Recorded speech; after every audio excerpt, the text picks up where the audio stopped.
Well, I can tell you, it it it comes to me, and I know it's from an external source. And I talk about it in my book, Wisdom for My Garden, Nature to Business, that I really believe it's both divine influence when I'm working with the flowers. Many things, even if I'm pulling weeds, it tells me things that are really about, again, these parallels between nature and business and our interconnected world.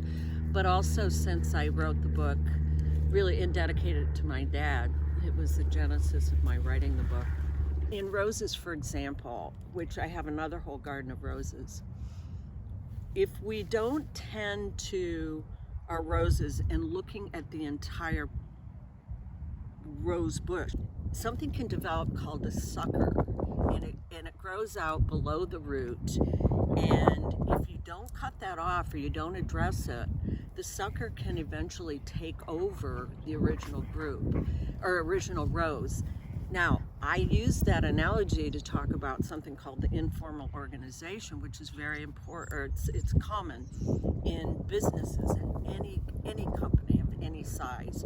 The informal organization is the organization that you don't see on the organizational chart. You'll just see like your executives, but there are very important people within the organization whose names aren't on that chart, but they're highly influential in the organization, and they network and can, if it's a negative power, they can take an organization down.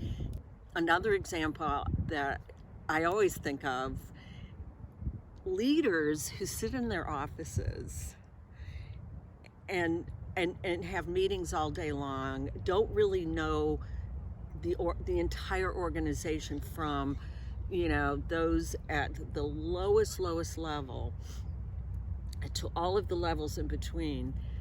I don't believe you can be an effective leader.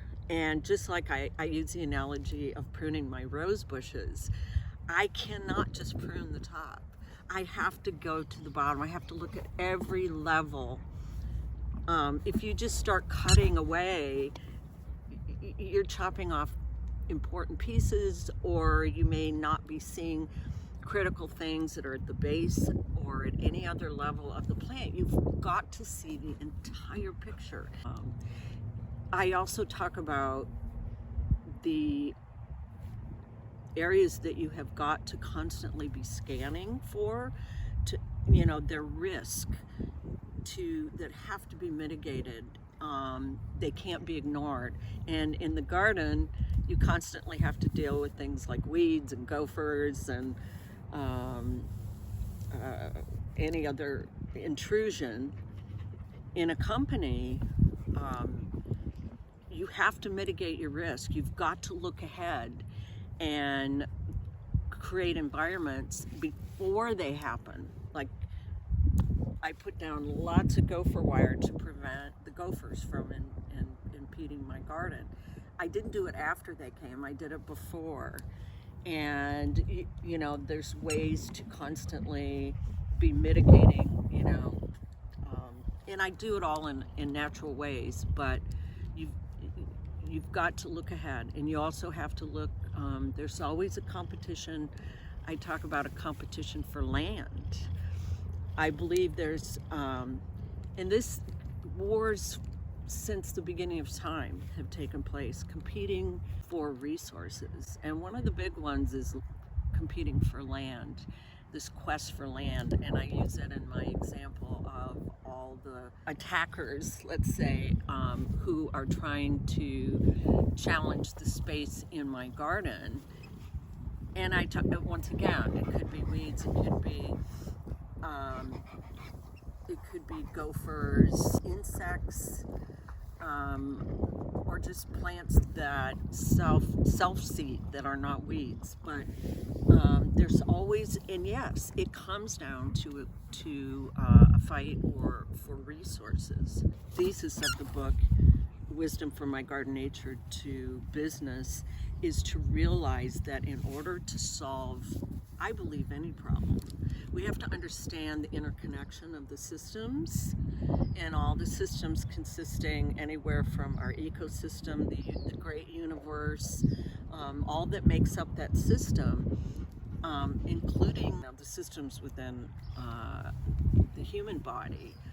And, on a day-to-day basis, we interact with a multitude of systems. And in order to solve a problem, you have to understand the interrelationships within that system. And if you don't know how to do that or understand that, one of the examples I use in my book is the human system, the human body is made up of multiple systems, but in any one of those systems, if there's something that's wrong and it goes unchecked, it will eventually, it can cause damage to the entire human system. So, and if you don't understand those interrelationships, like we talk about our diet and how to take care of ourselves, so that some of those systems don't begin to break down, or if they do break down, how to mitigate some of the things that we may need to do in order to protect that particular system, so that we can protect the entire system. We know that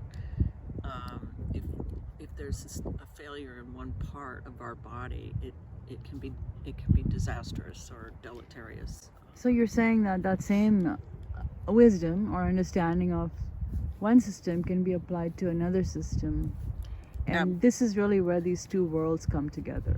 Absolutely. They're both part of a grand system, and I can destroy my system by using, say, chemicals.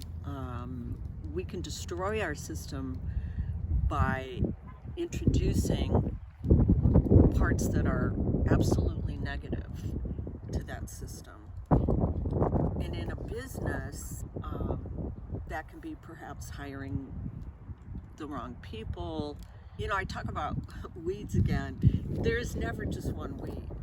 The weeds propagate, and the weeds, and sometimes, yes, that's a negative. And yes, the positive, I'm surrounded by the positive, but we have to work really, really hard. Whatever it is we undertake, we have to work really hard to maintain that. Weeds grow by themselves. Weeds, and yes, they're carried from, once again, this is where all the ecosystems interfere. I mean, in the weather, I talk about the theory of the butterfly effect, and it, the theory that you can be thousands and thousands of miles away, and the flapping of a butterfly can impact something natural many thousands of miles away from it. And I think COVID is a pretty extraordinary example of this interconnectedness. It really touches on all these things we talk about. The fact that a bacteria or a virus thousands of miles from the United States has impacted the entire world, and then that impact has caused almost a tsunami in multiple ways, in businesses and personal lives. It has changed a multitude of things, and we realize, first of all, the idea of the importance of mitigation to not let that happen. But we see the interconnection, and it isn't just about a virus. It's about the impact on the economies across the world, personal lives across the world, how we interconnect with individuals, the isolation that's been created by it, at multiple levels. But to me, it is the most profound example of my thesis, which is the interconnection of all living things. Now, that's really the the construct of the Wisdom from My Garden, Nature to Business. And in PlanKit, so I had both of these books as one and realized that I had to separate the two because the concepts were quite different. And in Wisdom from My Garden, I introduce a lot of quotes, a lot of time for reflection. In PlanKit, it really is a process that it's a 9-step process that it's very self-reflective, and we start with the idea of where we are today to where we want to be, what we envision ourselves, and then we have to be ready for change. We can't embark upon something. All of us know that we set goals and they don't come to fruition because for many things, but number one is we're just not ready to make that long-term change, that long-term commitment. Second, we have to really do an assessment of ourselves, and I give some tried and true business concepts. I introduce certain theories that have been around a long time on how to have an assessment, like, for example, what are your strengths and weaknesses, opportunities, threats, and then you don't just define your goals in one sentence or so. You delineate them with landmarks and milestones and controls so that you know that you're on track with your goal. And what a lot of companies that I consulted for, you would set a strategic plan that would extend out 10 years, and obviously, we'd look at 5 years. If you're going to implement something large, like one time, say, a whole new connectivity with hospitals and so on, you have to start in year 1 to see a result in perhaps year 3 or 4, because some of these processes are long. So it takes a lot of planning, and that's what this